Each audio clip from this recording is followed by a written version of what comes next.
Ilan ka, ma? Bigla. Ilang kilo?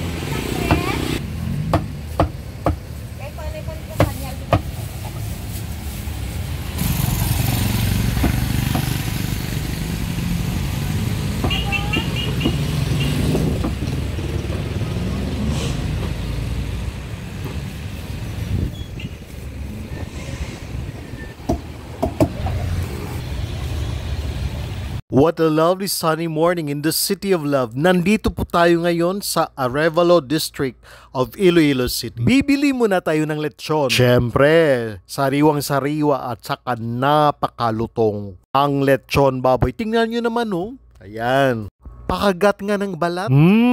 Talaga namang napakalutong. Yung 1 kilo na lechon baboy is worth 800 pesos. Napansin nyo yung talagang naunang maubos yung nasa tummy portion ng lechon baboy.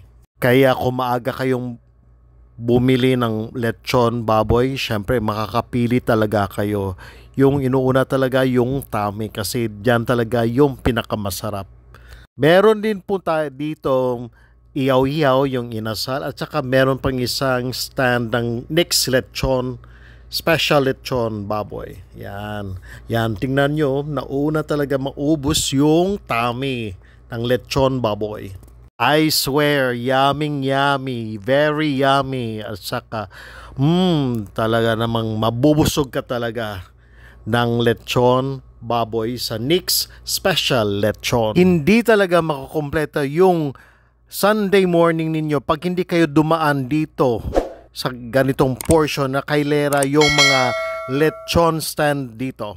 Pag dumaan kayo sa Arevalo District of Iloilo City. Sa susunod na linggo is the highlight of the Parao Regatta 2024. Kaya tuklasin po natin kung saan tayo po pwesto dito sa Villa Beach.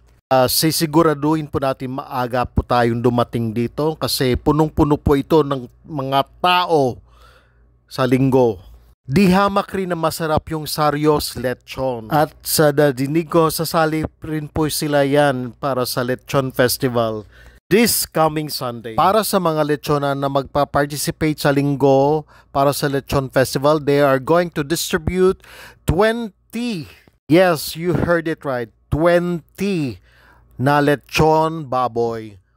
Ipapadistribute yan for free sa susunod na linggo. Dito po yan yung venue. Dito po sa Tatoy's. Yan, Manokan and Seafood. Kaya aabangan po natin yan. At higit sa lahat, pipila po tayo diyan.